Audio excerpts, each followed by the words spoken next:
Dear officer, I want you to know that I see you. I see you choose the booth in the restaurant that allows you to have your back against the wall. I see you pulled over 2 hours past your shift as you finish your reports under a streetlight. I see you as you direct traffic in the scorching heat, the gusting snow, and the downpour of rain. I see you as you watch mainstream media crucify your character while minimizing your cause. I see that you are tired, frustrated, and misunderstood.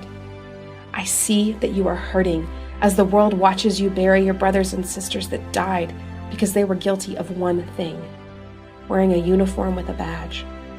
I see you. I see that you are flesh and bones just like me. I see your cause, and I want you to know that I appreciate it. I hear you. I hear the sound of the garage door open after a long night of consistent tragedy. I hear the sounds of your heavy footsteps, and I can instantly tell what kind of day it has been for you. I hear the sound of your duty belt hit the kitchen table as you relieve your back from the 30 extra pounds you've been carrying all day. I recognize the sound of Velcro as you unstrap your body armor and your work boots. I hear the sound of your little boy's bedroom door open as you enter his room. I hear the sound of you kissing his cheek and whispering that you love him. I hear the sound of your heartbeat as you choose not to share your day because you know that it will only scare me. And even though you do not speak, I still hear you. I still know that something happened on your shift that has broken your heart. I feel you. I feel the difference in the way you hug me before you leave to go to the grocery store and the way you hug me before you leave for one more night on your beat. I feel the grip of your hand as they wheel you back to surgery to fix an injury you have sustained on the job. I feel the wetness of your tears as you try to make sense of the tiny life that was taken by the hands of her parents. I feel the sigh of relief when you see your little boy running towards you after you've experienced too much darkness in the world. I feel the sinking of your morale as you watch a very vocal and sparse opposition flood social media with their misplaced passion for their idea of justice. I feel the way you look at me as you read that one more of your brothers or sisters have fallen victim to a hate crime. We both know it could have been you. I need you. We need you. I know the world is making you feel like the only allies you have can be found in each other. I know that it is becoming increasingly more difficult for you to put your life on the line for a world that has seemingly turned their backs on you. But I also know that won't stop you. What the world seems to forget is that you don't suit up every day for their approval. God knows you don't do it for the money. You do it because it's your calling. You do it because you believe that you can help goodness persevere in the face of evil. You've chosen to be a warrior, and warriors don't hang up their hats because of the opinion of someone else. I wish I knew how to fix it. The only thing I know how to do is support you. I'm aware that there isn't a magic solution that will make the world see you for who you are. I just want you to know that I see you. I need you to know that you are appreciated by a vast majority who is in your corner. You are honorable. You are courageous. You are worthy of a nation's support. We see you. We hear you. We love you. Thank you for your service. Thank you for your sacrifice. Thank you for getting up one more day to protect my family. You are undeniably my heroes.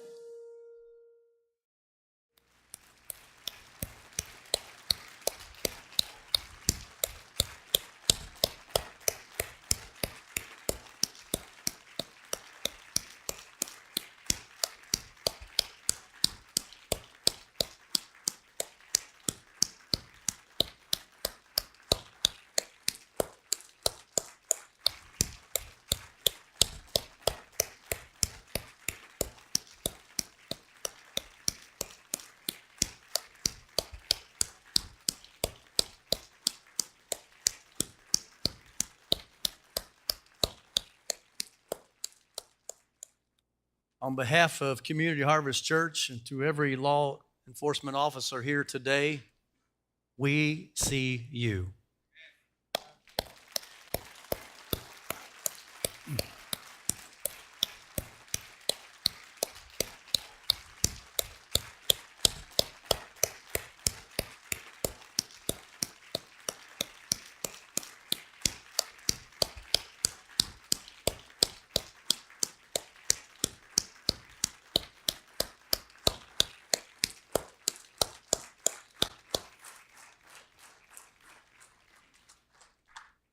If I may quote President Donald Trump from this past week's 36th Annual National Peace Officers Memorial Service, he says, "You are the thin blue line between civilization and chaos. You come from every community in all walks of life. You are mothers and fathers and sons and daughters. You rush into unknown danger, risking your lives for people you have never met, people you don't know, performing your duty under the most difficult conditions and often without any thanks at all. Because you do not hear nearly enough, I want you to know that patriotic Americans of all backgrounds truly support and love our police."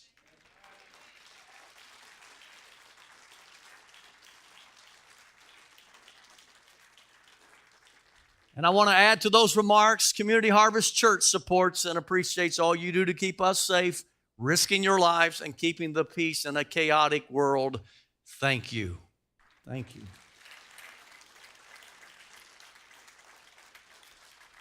And as well, I would be remiss if I didn't mention this, that I want to thank the wives, the husbands, children, fathers, mothers of law enforcement. Every time an officer leaves the house, the family has to wonder, will they be okay? I think of my own son who could be deployed at any time in the United States Army, and it brings a lump to my throat to think of it. But in a very real sense, the officer is deployed every day. Thanks to all the wonderful families of law enforcement, we are truly grateful to you as well.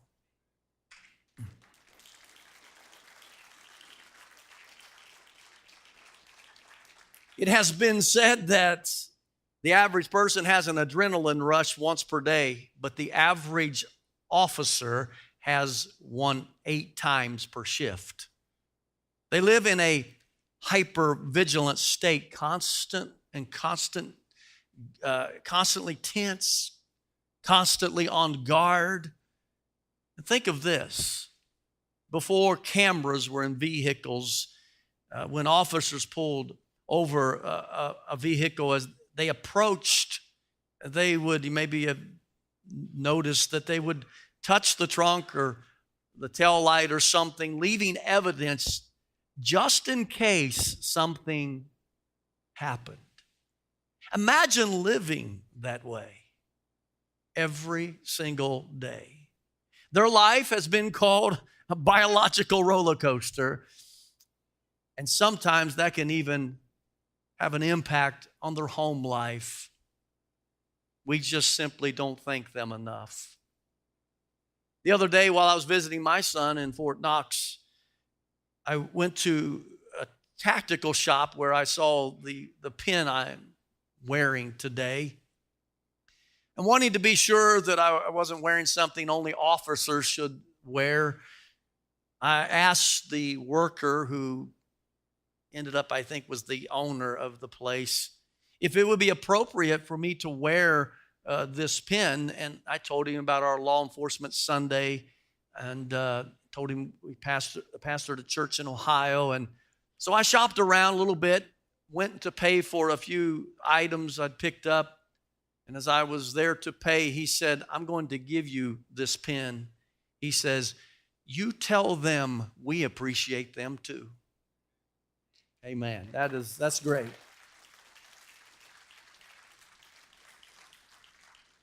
At this time, I would like for all of the law enforcement folks here, these wonderful people, to come up front with me and join me on this platform.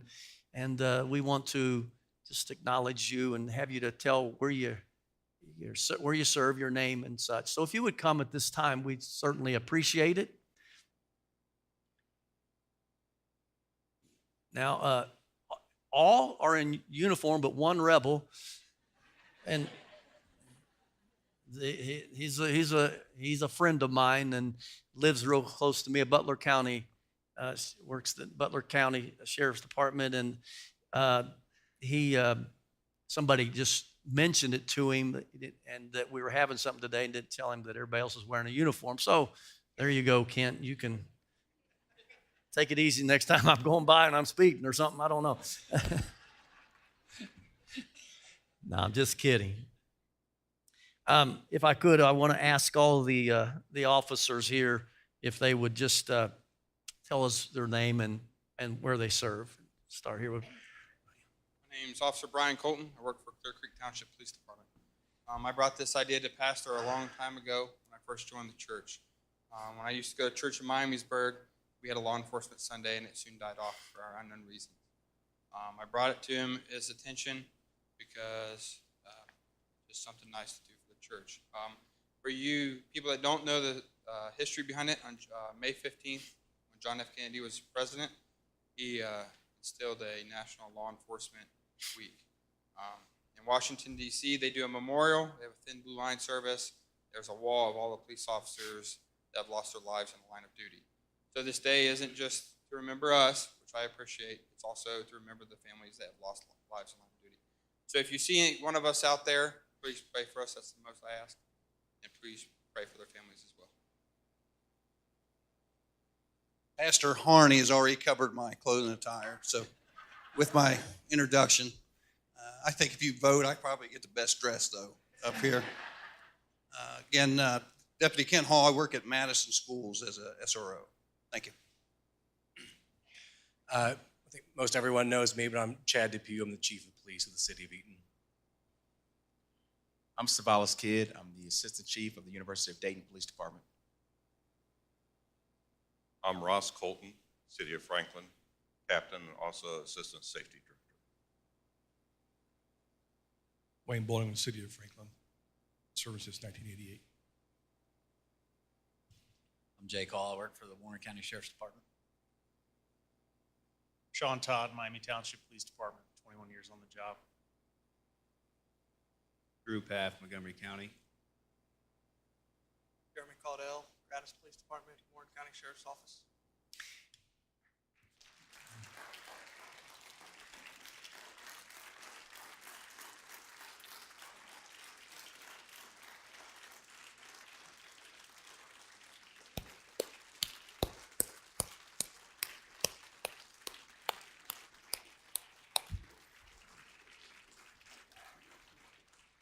We have a little token gift for our officers. It's really what it is. I guess you'd call it a dog tag. It says police to protect and serve, and on the back it has Joshua 1:9. I will be strong and courageous. I will not be terrified or discouraged, for the Lord my God is with me wherever I go. And so we passed some of these out. Some of the fellows were here early in the early service, so I'm going to give these to my buddy here, Kent, Chad, and Mr. Colton, and I didn't get your name? Drew Paff, okay. All right. Give them a big hand one more time as they...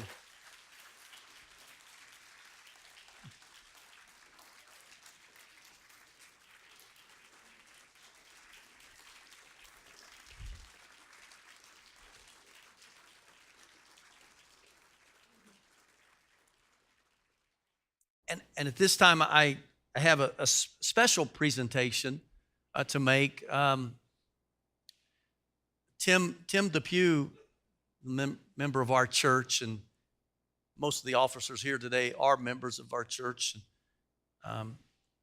But Tim DePew has dedicated his adult life in the field of criminal justice.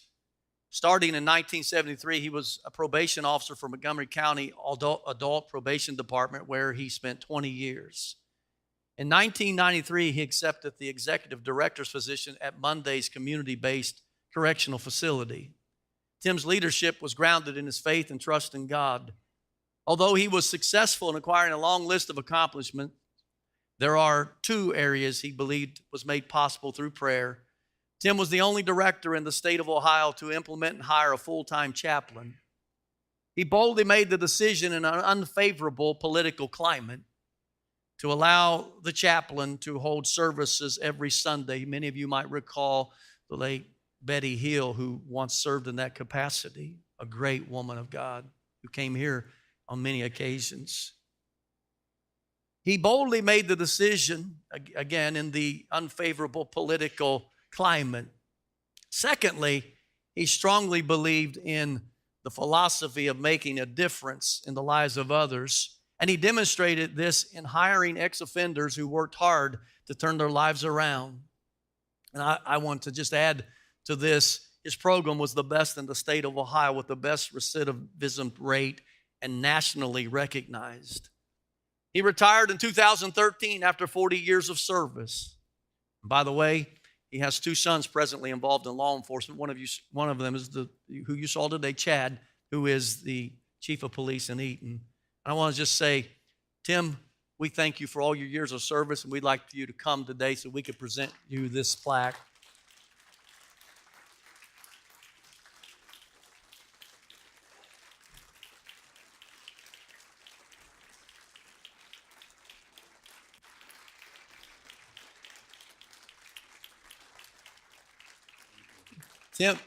Tim has had a heart issue here of late, and we don't want to make him come up these steps right now. But this just simply says, presented to Tim DePew in appreciation for your faithfulness to God, this church, and your community. Your service has made a difference in the lives of many. And it says, Law Enforcement Sunday, Community Harvest Church, May 21st, 2017. God bless you, Tim, and thank you. Yes.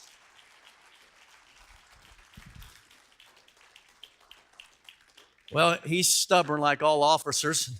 Come up the steps anyhow. Okay. I want to say thank you to Pastor Duane and the church. And there's so many times in my career, I tell you, I really prayed about things. And, I would get down on my knees and pray about things, and things would work out. And sometimes I seen, just brick walls. I thought, I don't know how to get through this one. And I'm thankful to the Lord for doing that. I've also had the great pleasure of working for and with good people. One of them is Joan Prophet. I don't know if she's here or not. And the other one, I want to thank my wife. My wife's been the wind beneath my wings all these years. And I love my wife and my kids, and they've really been wonderful to me through all these years. Since Toby and Chad's both in uniform, and I like the term peace officer, because the men and women I know in uniform, they go out there for peace. They go out there to bring peace to people, troubled people. And I know, they put their lives on the line every day. And they know the troubled people that we cross paths with. And for an example, I had a young lady tell me one time, she said, Mr. DePew, I was sexually abused from like 8 to 12 years old. And it never occurred to me that I was the victim until I come here. And she said, I understand now that I'm the victim. So in a lot of the people that we dealt with, a lot of the ladies especially, have been abused and sexually abused in some manner. So the police officers see troubled people every day. And I think of them as peace officers. They try to negotiate to bring peace into people's life. And I want to thank them for their service. And I want to thank the men and women. I worked with a lot of good people. And we did as well as we did because I had a lot of good, smart people I worked with. I always hired people smarter than me. And I was there long enough that when I would say that, nobody ever disputed me. So thank you, Pastor. I appreciate it. Thank you. The video we just saw said, "We see you." And we do. But the message this morning, I want to say this to all the officers and to all of us, God sees you. Proverbs 15 verse 3 says, the eyes of the Lord are in every place, beholding the evil and the good.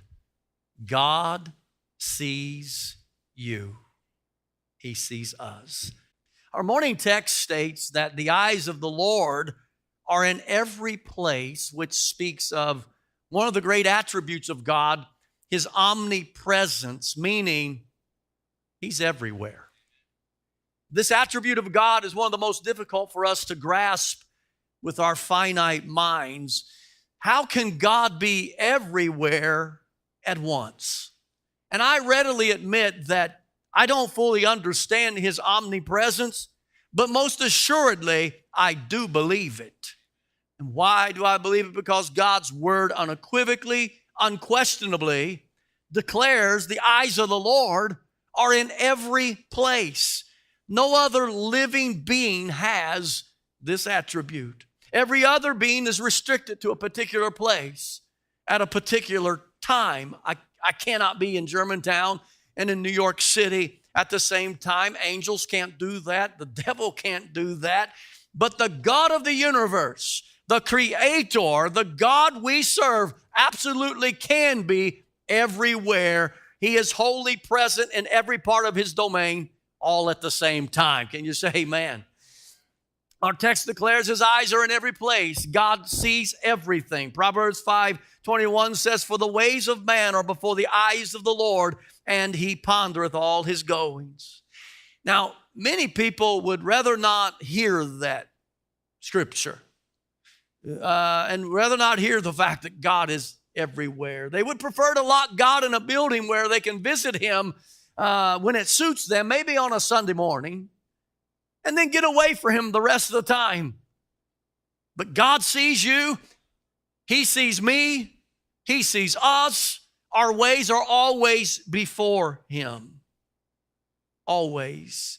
A.W. Tozer remarked, the notion that there is a God, but that he is comfortably far away is not embodied in the doctrinal statement of the Christian church. Indeed, God is not far away. He is near, and he sees all that we do. Jeremiah 23 verse 23 says, am I a God at hand, saith the Lord, and not a God afar off? Can any hide himself in secret places that I shall not see him?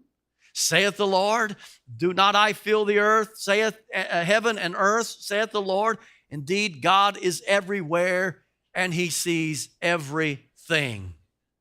If you're a Bible believer here this morning, you would not dare challenge the truth of God's omnipresence. You wouldn't do that. You wouldn't even want to do that. And yet, I fear that while we believe this doctrine to be true, we do not sense it to be true in our own lives, a truth that would apply to the way we live our lives. However, the knowledge of this attribute should greatly impact and cause our attitudes and our actions in life to be different, because we realize his eyes are always upon us. From the earliest times, people recognized that God saw them wherever they went. Such was the case with Hagar, a handmaid of Abraham, who was the handmaid of Abraham's wife, I should say, Sarah's handmaid. It says in Genesis 16:13, and she called the name of the Lord that spake unto her, thou God seest me. In the Hebrew, God is El and C is Ra'i. So it's El Ra'i, the God who sees. It became one of the many names of God in the Bible. The backdrop of Hagar's naming God El Ra'i is set against the custom of that day. Hagar was a lowly servant of Sarah, the barren wife of Abraham, and at Sarah's request, Abraham took the servant girl to produce a child. This was the custom of that day. Things were looking up for a brief moment, but when Hagar becomes pregnant, Sarah acted harshly and wrongfully mistreated her. And finally, things got so bad that Hagar took off in the direction of her homeland out through the desert, which was a very dangerous thing for a woman to do. And she could have been abused or taken captive by nomadic traders. She could have lost her baby from the rigors of traveling in a rugged terrain. But somehow she made it to this spring of water in the desert, and she sat down exhausted. Hagar is alone. She's frightened and sure that God is nowhere around. Yet in her trial, God knew exactly where she was. He saw every move she made and sent an angel to offer comfort and hope. It's a beautiful picture of our compassionate God who is concerned even for this poor, heartbroken servant girl. The angel tells her what to do and then promises her that her descendants will be multiplied through the child that she's carrying. When God showed up in the middle of Hagar's nightmare, she stood amazed in the profound truth that God Almighty had his eye upon her. A little servant girl, yet God was paying attention. His eyes were upon her. She was amazed that God cared about her, a little servant girl. Hagar, having been encouraged and awed by this experience, gives God a new name, El Roi, the God who sees. Then in the next verse, Hagar names the well where this event took place. It says in verse 14, wherefore the well was called Bir Lahi Roi, the well of the living one who sees me. Hagar learned that God, El Roi, was watching over her. He cared, and that he had a plan to bless her and her son. And so she goes home back to Abraham and Sarah, and Ishmael is born. And all of you that know who Ishmael's descendants are, what God said was true. There are many of them. Can you say amen? What does this say, the story of Hagar? What's it say to us? Well, first of all, it says this. It says, this is personal. Hagar said in verse 13, thou, God, seest me. It's me he sees. It's you he sees. He has a personal knowledge of us. He seeth us personal. God sees you as if you were not, as if there were not another creature in his universe. I don't know if you can wrap your mind around that. I really have a hard time myself, but that's what the Bible teaches. If I try to see each of you, I'm forced to look at one person at a time. Maybe I can see some of you, but it's hard to see more than one. Somebody in the back might be sticking her tongue out at me right now, and I don't know. But God can see all things at the same time and still give each person his full attention. It's amazing. Now, imagine that every star and heavenly body in the universe was gone from sight, that the earth was void of other people or features that catch the eye. Now, imagine in that environment that the piercing eyes of God were focused solely upon you. That's just how it is. You are the focus of his undivided attention. You are the particular object of his attention, and that is right now. That's true. Listen, folks, God is not disconnected from his creation, as many think. He saw Hagar. He sees you. And Jesus said this in Matthew chapter 10, verse 29, are not two sparrows sold for a farthing, and one of them shall not fall on the ground without your Father, without him knowing about it, without him seeing it. But the very hairs of your head are all numbered. Fear ye not, therefore ye are more value than many sparrows. He sees the sparrow that falls to the earth. But listen, he says, you're much more valuable than they are. So you know he's watching you. He even knows the very number of your hairs on your head. Do you know what that means? It means God sees you in the morning when you wake up and you comb your hair, you wash your hair. He sees every hair that falls out. He does. He sees it. And here's what, let me just tell you how personal it is. Just how personal it is. Not only does he see it, but he numbers them. That's what it says. That means he sees that it was number 15, number 27, number 75, number 84, and so on and so forth that fell out. He's got them numbered. Now, for some of you, he quit counting a long time ago. But he knows. He knows. The point is, he has them all numbered. God sees us meticulously and personally so. The knowledge of God's omnipresence, of his eyes always watching, not only means that you don't need to feel alone, it also means you no longer need to be afraid. No matter what you are facing, God sees it and God cares. That's what the story of Hagar shows us. Psalm 34:15, the eyes of the Lord are upon the righteous and his ears are open unto their cry. Oh, we are the apple of his eye. And then consider this. His knowledge of you is persistent. Thou, God, seest. Seest. God sees, and he always sees, and he never stops seeing. It is persistent. So we learn from the story of Hagar that the fact that God sees us brings great comfort, as he did her. But as well, the knowledge of him personally, persistently seeing us brings accountability. Is this not true? When others are watching, we weigh every word, watch every step, temper every deed. But when the eyes of men are nowhere around, we tend to let down our guard. When an officer is sitting in his vehicle on the side of the road, he may or may not have his radar on, but when we know he's there, what do? We immediately look down at what speed we're going. We automatically slow down, even if we're not speeding. It's just we do, right? And if we don't see them, some of us, some of you, may be prone to be a little foot heavy, right?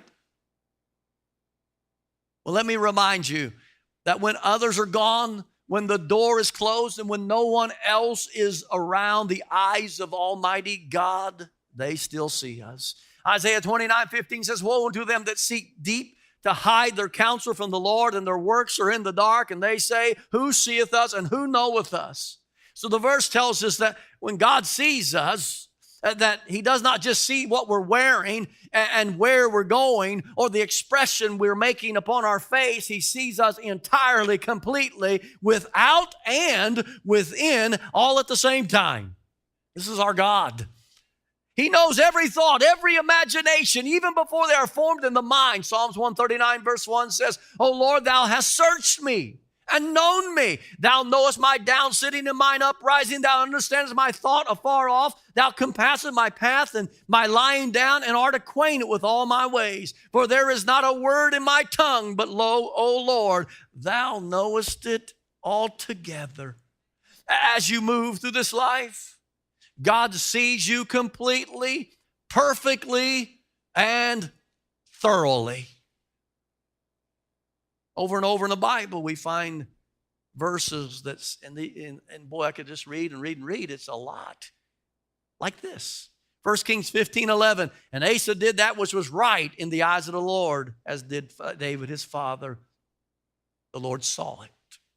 1 Kings 16:25. But Omri wrought evil in the eyes of the Lord and did worse than all that were before him. God saw that. Indeed, as our morning text declares in Proverbs 15:3, the eyes of the Lord are in every place, beholding the evil and the good. Yes, God sees everything. The good, we do, and the evil. One of the biggest criticisms that I hear of Christians from those who are, mostly from those who are outside of Christianity or outside of the church. Maybe they have some familiarity with the church. Maybe they even grew up in church. Maybe they once were here and left, whatever. A lot of the criticisms is this, that Christians are hypocrites. You ever heard that? They act one way on Sunday and then differently every other day of the week. And sadly, sometimes this is true. Too often it is true. And it is true because people seem to think that God's not paying attention to them unless they are in church. Can I tell you that's a faulty theology? Faulty. If we lived with a true sense of God's omnipresence, if we understood He sees all, we would live life much more honestly. There would be a new consistency in our lives. The person we are when no one's looking around would be the same person we would be when others are watching. Sure, we will make mistakes. Yes, there will be times when we sin and act foolishly, but in those times, we will quickly confess our sin rather than trying to cover it up. We will be more apt to come clean because when no one else sees, the Almighty, El Rai, He sees. So the next time you're about to do something that you hope no one will see, remember that God sees. The next time you feel you're outside of His jurisdiction, remember that place does not exist. God is everywhere, and He is with you in everything you do. Live your life for an audience of one. It'll change the way you live because that's how it is. He sees everything. Let me bring this to a close. Romans chapter 11 verse 22 says something interesting. It says, "Behold, therefore the goodness and severity of God on them which fell severity, but toward thee goodness." You ever been in close proximity to a police officer in a potentially dangerous situation? Well, if you have, you no doubt felt comfort and goodness of the officer. Fear dissipates. Why? Because he's trained, he's sworn to defend, and he carries a big stick.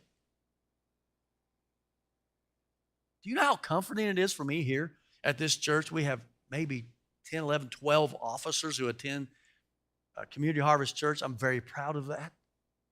But you know how comforting that is in this crazy world where some nut job may just come in, and that's happened plenty of places, and just, guess who they come after first? Statistics show they come after the pastor, right? So it's comforting. That brings me comfort, knowing they're here. Behold the goodness of law enforcement.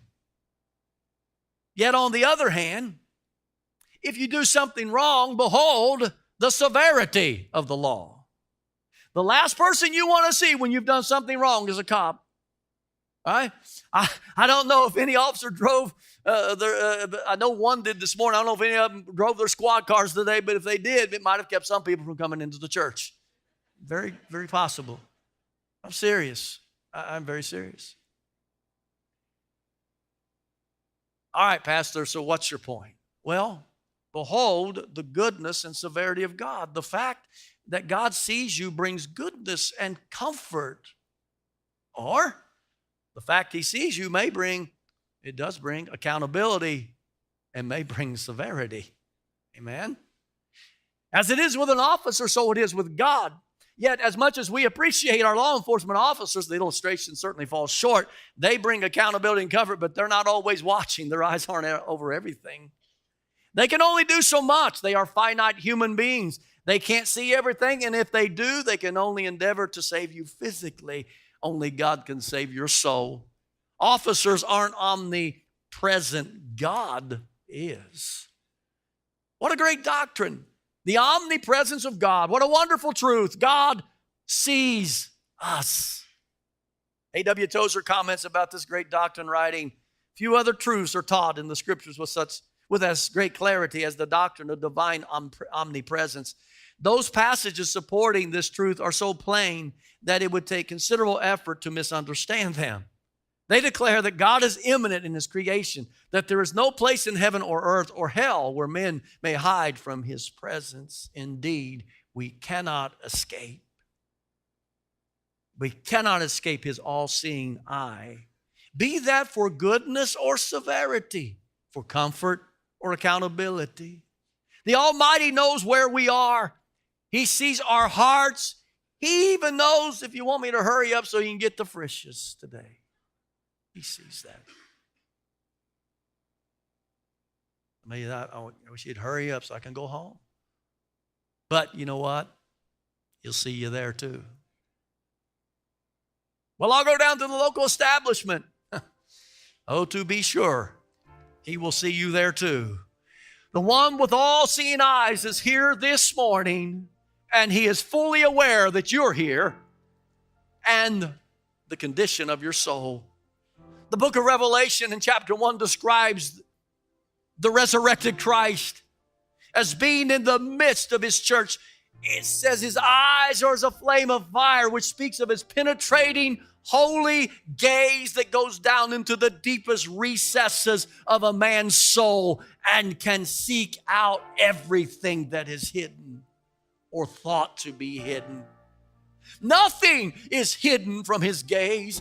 Not a Zacchaeus in a tree, and not a Peter by the fire, not the heart of a critical Pharisee. Nothing, absolutely nothing. He sees every motive, every sin, every secret in our hearts. All things are laid bare to his eyes. He sees and he knows everything.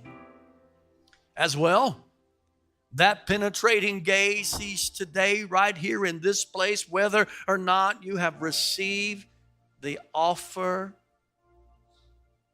of salvation extended to all by God Almighty through his Son.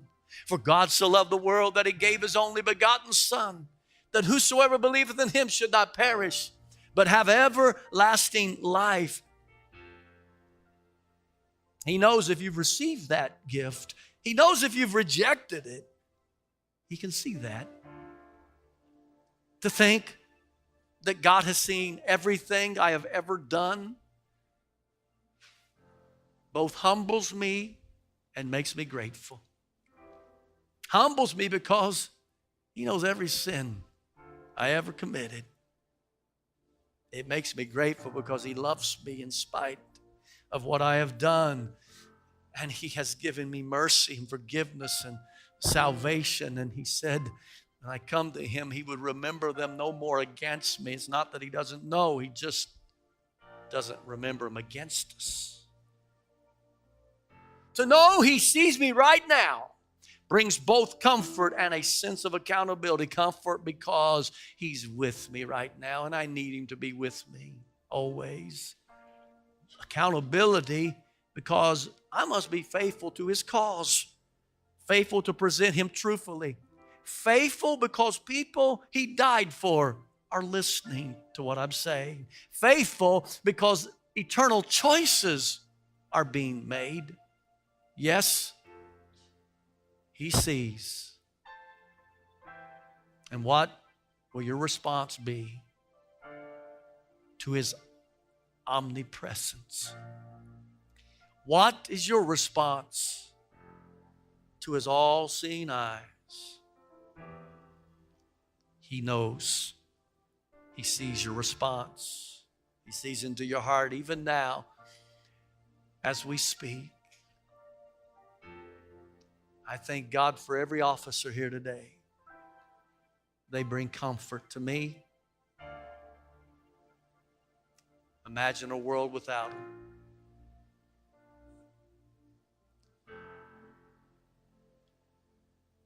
I even thank God for the accountability that they bring in our lives. Where would we be if we were lawless and broke all the laws? And I thank God. I thank God for the comfort he brings in the midnight hour when nobody else sees. And I need him desperately. I know he sees me. I'm the apple of his eye. So are you. They that are righteous can call. He hears. I'm so glad that when I get a bad doctor's report, God sees it. He knows. He sees everything. That's a comfort. But it's also an accountability. Because he sees me when I'm not here in this pulpit. He sees me when I'm at home. He sees me when you don't. And he knows. That brings accountability to my life. And I thank God for his comfort and his accountability because of his omnipresence, his all-seeing eyes.